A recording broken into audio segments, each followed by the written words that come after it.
ராசி அன்பர்களுக்கு மே மாதத்திற்கான பலாபலன்கள் எப்படி அமைகிறது அப்படிங்கிறதான் பார்க்க இருக்கும். உண்மையிலேயே பார்த்தோம்னா இந்த மாதம் ஒரு சில விஷயங்கள்ல ரொம்ப சூப்பர், ஒரு சில சின்ன சின்ன விஷயங்களை மட்டும் கவனமாக இருந்தால் போதும். ஆனால் ஓவராலாக நல்ல மாதம். சரி, ஒவ்வொன்றா பார்த்துருவோம். புத்திர பேரு கிடைக்கின்ற நல்ல மாதம். குழந்தை பாக்கியத்திற்காக முயற்சிப்பவர்கள் தாராளமாக முயற்சிக்கலாம். குழந்தை பாக்கியம் உண்டு. அதுக்காக மருத்துவம் பார்த்துக்கிட்டு இருக்கவங்களும் இந்த காலகட்டத்தில் அந்த மருத்துவத்தை தீவிரப்படுத்துங்கள். குழந்தை பாக்கியம் கிடைக்கிறதுக்கான வாய்ப்புகள் அதிகம்.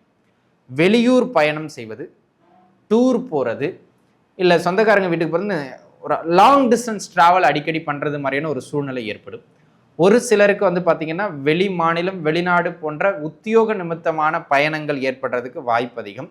வெளிநாடு முயற்சிகளை எடுத்துக்கொண்டிருந்தவர்களுக்கும் அந்த வெளிநாடு முயற்சிகளில் நல்ல மேன்மை பெறுகின்றது மாதிரியான ஒரு யோக காலகட்டமாக இந்த காலகட்டம் அமைகிறது. தொழிலில் ஒரு நல்ல பெயர் பெறக்கூடிய ஒரு அற்புதமான காலகட்டம். கையில் நல்ல வருமான ஓட்டம் பெறக்கூடிய காலகட்டம். சொந்த ஊரில் இருக்கிறவங்களுக்கு மேன்மை, வெளியூரில் இருக்கிறவங்களுக்கு இன்னும் மேன்மை பொருளாதார ரீதியாக. அதுவும் குறிப்பாக முதல் 2 வாரம் ரொம்ப ரொம்ப சூப்பருங்க. பொருளாதாரத்தை பொறுத்த முடியலும் அடிச்சுக்கவே முடியாது. நல்ல வருமான ஓட்டம். நீங்கள் யாருக்காவது கடனை கொடுத்துருந்தீங்க, அது வராமல் இருக்குன்னா கூட இந்த காலகட்டத்தில் நீங்கள் அதை கேட்டிங்கன்னா வந்துடும். சுப செலவுகள் நிறைய நடைபெறும்.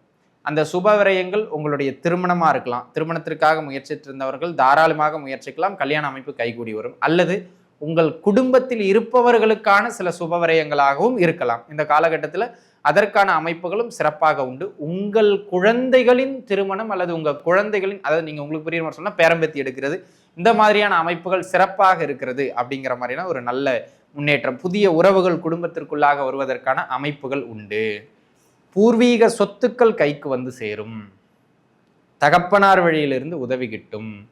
அதே போல் வண்டி வாகன சேர்க்கைகள் ஏற்படுகின்ற காலகட்டம். கௌரவ அந்தஸ்து, கௌரவ பதவிகள்னு சில முக்கிய விஷயங்கள்ல உங்களுக்கு சில நன்மைகள் கிடைக்கக்கூடியது மாதிரியான யோக காலகட்டமாக இந்த காலகட்டம் அமைகிறது.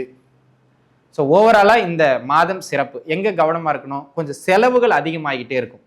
அந்த செலவுகளில் மட்டும் கொஞ்சம் பார்த்து இருந்துக்கிட்டிங்கன்னா போதும். ஒரு சிலருக்கு தகப்பனாரோட சின்ன சின்ன கருத்து வேறுபாடு வரும். மேஜர் இஷ்யூ கிடையாது. தகப்பனார் என்ன சொல்கிறாரோ அல்லது அவரால் சின்ன சின்ன விரயங்கள் ஏற்படலாம். அவர் என்ன சொல்கிறாரோ அதை எடுத்துகிட்டு போயிடுறது நல்லது. சரிங்களா?